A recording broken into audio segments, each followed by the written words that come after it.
तो चलिए आज चलते हैं अरेबियन नाइट्स की दुनिया में। लेकिन इस बार हम अलादीन और सिंबाद की उन जानी पहचानी कहानियों से थोड़ा आगे निकलेंगे और उन कहानियों की खोज करेंगे जो थोड़ी गहरी हैं, थोड़ी डार्क और हाँ, बहुत कुछ सिखाने वाली हैं। देखिए, ये सिर्फ कहानियां नहीं है, बल्कि सदियों पुरानी समझदारी का एक खजाना है। ये हमें आज भी जिंदगी के बड़े जरूरी सबक सिखाती हैं। कुछ सबक ताकतवर हैं, तो कुछ एक चेतावनी की तरह हैं। तो आज हम क्या देखने वाले हैं?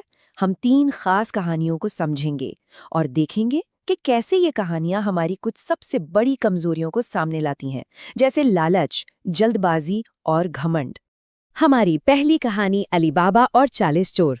लेकिन यहाँ बात सिर्फ खुल जा सिमसिम और खजाने की नहीं है, बल्कि उस लालच की है जो किसी को भी बर्बाद कर सकता है।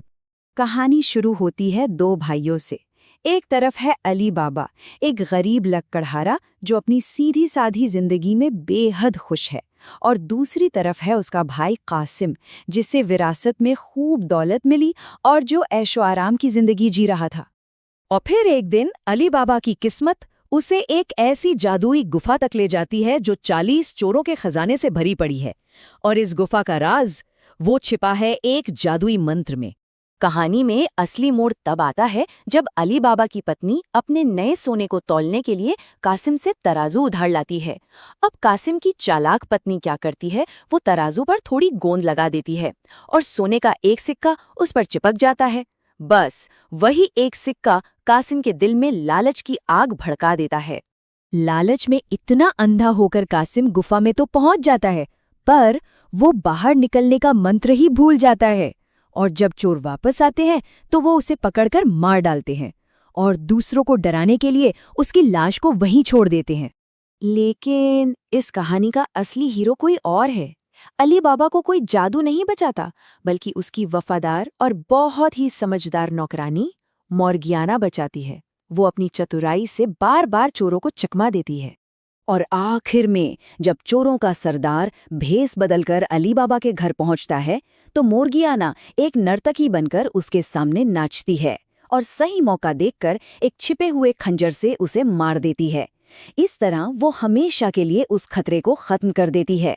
उसकी बहादुरी से खुश होकर अली बाबा अपने बेटे की शादी उसी से करा देता है। चलिए अब चलते हैं हमारी दूसरी कहानी की तरफ।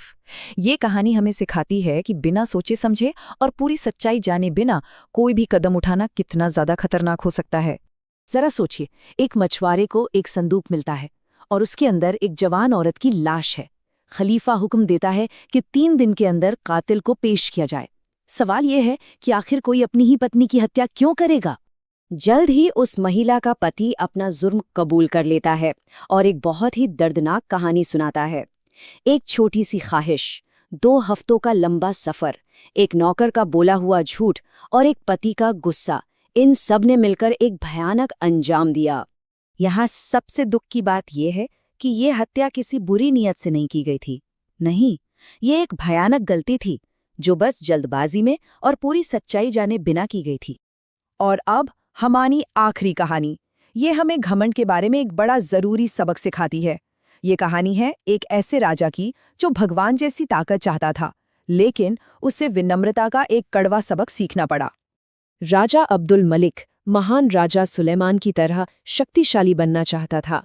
इसी चाहत में वो अपने लोगों को उन जादुई बोतलों को खोजने के लिए एक बहुत ही खतरनाक रेगिस्तानी सफर पर भेजता है, जिनमें कहा जाता है कि शक्तिशाली जिन कैद थे। लेकिन रास्ते में उन्हें कई चेतावनियां मिलती हैं, बर्बाद हो चुके महल, कब्रगाहें और एक शक्तिशाली जिन जो हमेशा के लिए जंजीरों में जकड़ा हुआ है। ये सब उन लोगों का अंजाम था जिन्होंने कभी ऊपर वाले को चुनौती दी थी। फिर भी वे आगे बढ़ते रहे। जब वे अपने मंजिल पर पहुंचते हैं तो उन्हें कोई शानदार शहर नहीं मिलता, बल्कि एक शापित शहर मिलता है। एक ऐसा शहर जहां हर इंसान और हर चीज पीतल में बदल चुकी है, घमंड का एक खामोश सबूत। आखिरकार जब राजा एक बोतल खोलता है तो अंदर का जिन उससे नहीं बल्कि भगवान से दया की भीख मांगता है। तब जाकर राजा को ये एहसास होता है कि असली ताकत जिन्नों को काबू करने में नहीं, बल्कि ऊपर वाले पर विश्वास और विनम्रता में है। तो हमने 3 बिल्कुल अलग अलग कहानियां देखीं, एक खजाने की खोज की, एक दर्दनाक गलतफहमी की और एक घमंडी राजा की। इन सब में एक बात क्या कॉमन है? हर कहानी हमें इंसान की एक बड़ी कमजोरी के बारे में चेतावनी देती है। कासिम अपने लालच की वजह से मारा गया, पति की जल्दबाजी ने उसका पूरा परिवार उजाड़ दिया और राजा का घमंड एक बड़ी ताकत के सामने टूटकर बिखर गया। ये कहानियां भले ही सदियों पुरानी हों, लेकिन इनके सबक आज भी उतने ही सच हैं। ये हमें सोचने पर मजबूर करता है कि लालच, जल्दबाजी और घमंड के बारे में बताए गए ये पुराने सबक आज के हमारी दुनिया पर कैसे लागू होते हैं।